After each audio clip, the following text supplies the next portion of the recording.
Hair growth ஜர்னியில் டே 8 காலையில் எழுந்திரிச்சோடனே oil apply பண்ணி massage பண்ணுறோம். இந்த மசாஜ் பண்ணுறதுக்கான மெயின் ரீசன் உங்களோட ஸ்கேல்பில் பிளட் சர்க்குலேஷன் அதிகமாகணும்.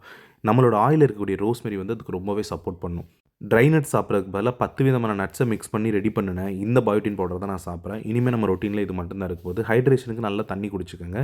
11 o'clock பிரஞ்சாகவே நான் சாப்பிட்டுட்டேன். தயிர் கொஞ்சமாக காரக்குழம்பு அவ்வளோதான். அதுக்கப்புறம் இன்றைக்கி ஹேர் பேக் போடுறதை பற்றி இந்த வீடியோவில் நான் சொல்கிறேன். மொட்டை அடித்ததுக்கப்புறம் இதுதான் நான் ஃபஸ்ட் அப்ளை பண்ணுற ஹேர் பேக். தண்ணி ஊற்றி பவுடர் நல்லா மிக்ஸ் பண்ணிக்கோங்க. ஸ்மெல் சூப்பராக இருந்தது. தலையில் எல்லா பக்கமும் ஈவனாக படுற மாதிரி அப்ளை பண்ணிவிட்டு ஒரு 30 மினிட்ஸ் கழிச்சு ஹேர் வாஷ் பண்ண போகிறோம். ஒரு 30 மினிட்ஸ் அப்படியே விட்டுருங்க. ஹேர் க்ரோத்தை ப்ரொமோட் பண்ணுறதுக்கு ஹேர் பேக் ரொம்ப ரொம்ப முக்கியம். அப்படியே நம்மளோட கஸ்டமர்ஸ் வீட்டுக்கு வந்து ப்ராடக்ட் வாங்க வந்துட்டாங்க. அவங்களே ஹாப்பியாக மீட் பண்ணிவிட்டு அப்புறம் ஹேர் வாஷ் பண்ணியாச்சு.